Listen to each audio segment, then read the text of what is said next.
No meu vídeo A Doutrina do Véu,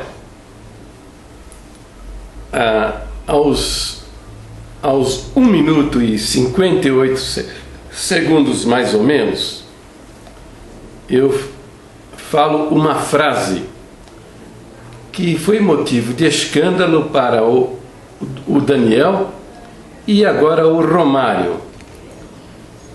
O que escandalizou foi esta minha afirmação: Paulo recomenda claramente e firmemente a escravidão.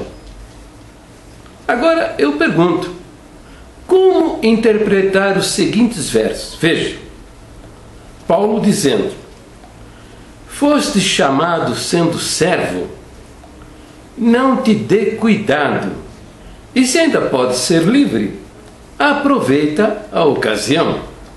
1 Coríntios 7, 21. Outro verso: vós, servos, obedecei a vossos senhores, segundo a carne, com temor e tremor, na sinceridade de vosso coração, como a Cristo. Está lá em Efésios, capítulo 6, versículo 5. Lemos ainda o seguinte, vejam: vós, servos, obedecei em tudo a vossos senhores segundo a carne, não servindo só na aparência, como para agradar aos homens, mas em simplicidade de coração, temendo a Deus. Está em Colossenses, capítulo 3, versículo 22. E não foi apenas o apóstolo Paulo que apresentou estas recomendações.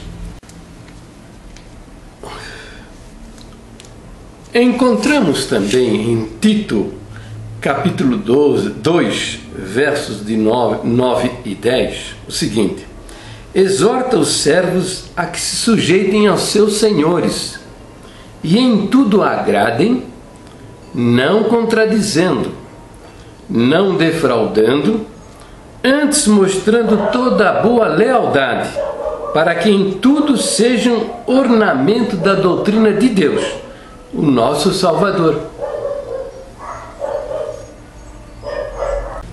Pedro também ensinou isso. O apóstolo Pedro diz: vós, servos, sujeitai-vos com todo temor aos senhores, não somente aos bons e humanos, mas também aos maus. 1 Pedro capítulo 2, versículo 18. Então veja bem,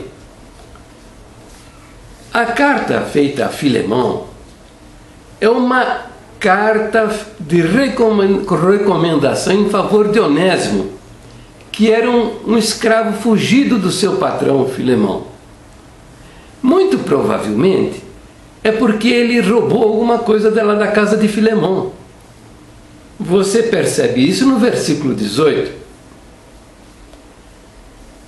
A lei vigente, a lei romana, era que o escravo fugido fosse punido com a morte.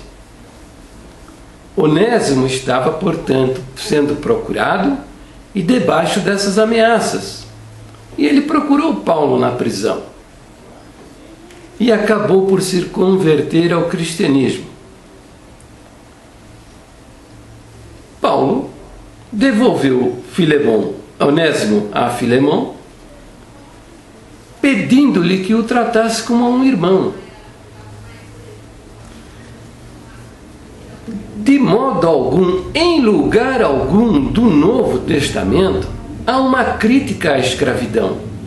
Pelo contrário, como você deve ter visto e ouvido nos versos que eu apresentei, Paulo, Pedro, estão dizendo aos escravos que continuem escravos, mandando as pessoas viverem quietinhos debaixo da escravidão. Mas Paulo, na sua carta a Filemão, dá a receita certa. Sem quebrar, sem ofender, sem contradizer o estatuto da escravidão, Paulo mostra que essas relações vigente entre os homens não são legítimas,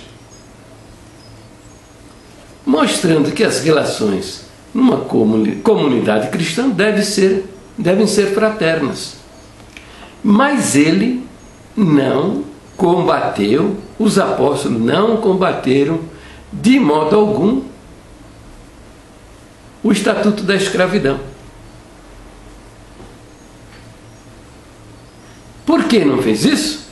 Ora, se fizesse isso, estariam colocando tropeços na divulgação do Evangelho, na expansão do Evangelho. Por quê?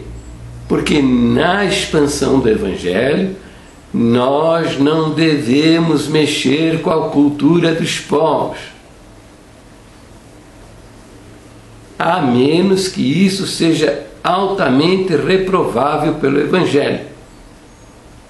Se você não sabia, a igreja primitiva batizou homem casado com muitas mulheres. Não poderia ser diferente se a igreja dissesse: olha, o modelo certo aprovado por Deus é o casamento monogâmico, e aqui você só pode ser batizado, aceito, se você abandonar as suas esposas. Estas mulheres iriam para a prostituição e seria a dissolução da família. Então a igreja primitiva batizou homens, mulheres, vivenciando o casamento múltiplo. Só que para o ministério, Paulo recomendou que o ministro fosse um homem casado com uma só mulher. É difícil entender isso? Não, não é difícil. Agora, quando a nossa cabeça está cheia de teia de aranha, sabe? Aí fica complicado, sabe? Entender, né? É isso.